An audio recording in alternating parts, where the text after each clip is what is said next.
8th team. You guys have seen this 7 times already. We'll try to keep it short and sweet. Hopefully try to focus on stuff you haven't heard before. I'm Matthew Kalinowski. I'm Nick Villanueva. I'm Kevin Benitez. And I'm Alex Aguilar. So I know you guys have seen this all day, but bear with me. I promise. So just to review the challenge. So the first part was our quadcopter has to fly through different loops at different heights. So basically follow a defined 3D trajectory. And the second part of the challenge was that I had to interact with 3 different types of stations. 2 of these stations were gas stations that held Windex and Clorox. 2 other ones held images that we were supposed to take pictures of. And the third station was a proximity station, which our quadcopter was supposed to fly and try to avoid a specific radius around that area. So keeping these ideas in mind, what was it that a quadcopter had to do specifically? And what were our main constraints? Well, 1, it had to be able to detect and identify the presence of Windex and Clorox.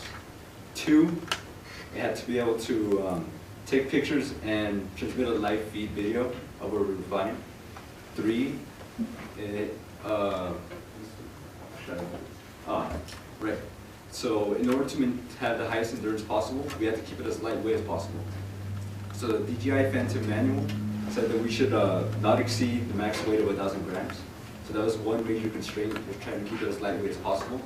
And finally, apart from the materials that were provided to us, we only had a $100 budget to spend.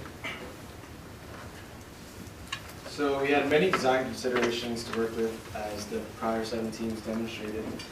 Being that the 4 of us had so many prior commitments in other classes that we'd taken during IAP, we decided to be as realistic as possible in our approach. Autonomy would have been a lot of fun and quite a unique challenge, but we knew at the end of the month we needed to perform in a challenge, so we decided let's just focus on those specific goals and try and get that done, which were navigating through hoops. We were going to use first-person view from the GoPro. Another consideration we had to keep in mind was the rotors that could disperse the chemicals, and you'll see how that came into play later. We didn't know whether we would extend our sensors away from the rotors or maybe shield them with some other material. And the lag from Wi-Fi and quad rotor instability wasn't much of a concern outside, but as you can tell, when you bring it inside, all of that kind of, taking that for granted kind of goes out the door. So our solution, in the top right corner, that is our single wall carbon nanotube Chemi resistor, as you've heard much about by now. CIIQR basically consists of our GoPro camera with the circuitry hidden behind it in an acrylic casing, and then we use copper wire to extend our sensor out of the range where the air and atmosphere could be disturbed from the rotors. And we had a 3-pronged trident that protruded out from it that was pretty successful at popping the balloons.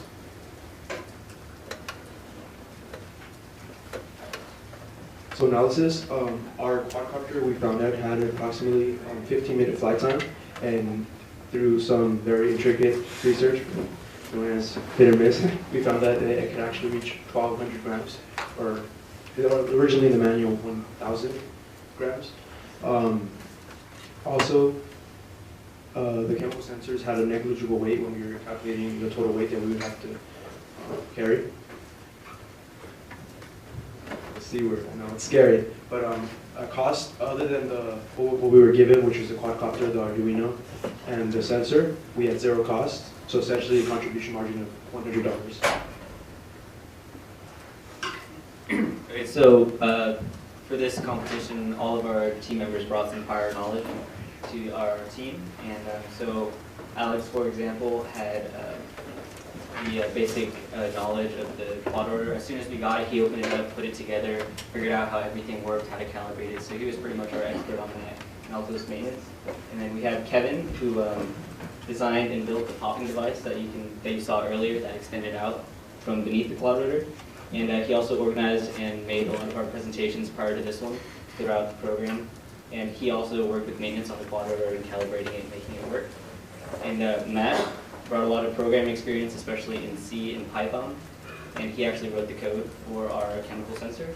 And he also brought his team management skills to the table. He really brought us together would say, hey guys, let's meet at this time at this place and get these things done, and really made goals, and that helped us move along through this challenge. And he also was trained to make the chemical sensors that he drew on the way paper, and he also acted as co-pilot for it. And I had a little bit of experience with coding and playing around with Arduinos and circuitry. So we need a lot of skills to complete this challenge, and so those included coding, especially Arduino for our chemical sensor, and we needed to take the information from our sensor to our Arduino and relay that back to us to see which type of gas it was. We also needed to make the circuit for the Arduino and the LEDs that went into that, which went through the GoPro and back to us again. And we also needed to know how to pilot the secret to complete the challenges.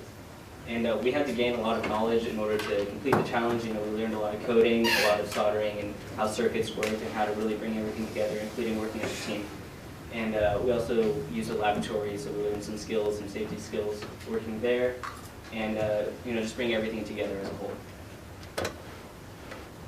So I guess there are a few things that we'd like to do differently, and one of those would be practicing the new location. As you saw in the video, it did not go that smoothly, and we encountered some problems that we did not expect. And so I feel like more practicing in more places, that would have helped, and there were just a lot of unexpected problems that went in with that. Yeah, just to elaborate on that, we had practiced more, but mostly practicing in the location. I actually felt pretty prepared going into this. We had practiced in several locations, Lobby 7, Lobby 13, and the Student Center, and the previous competition location, which was a different basketball court area. And the lag from the GoPro wasn't that bad. It averaged around like 50 milliseconds. And the stability of the quad rotor also wasn't that bad. When it came to the actual competition, it turned out it kind of broke before we really saw much going on. So we were doing a no line of sight view. We actually didn't even know it was broken. We were kind of confused onto what happened. A little upsetting because we didn't really get to partake in the competition much, but I guess you just have to deal with that. And another tip, if you're dealing with high voltage circuitry, please do not cross the wires, otherwise this will happen. And you'll lose valuable time trying to fix it, whereas you could be practicing. We'd just like to thank all the IACME companies, and in particular, we'd like to thank Lincoln Laboratories for being the specific sponsor for our team.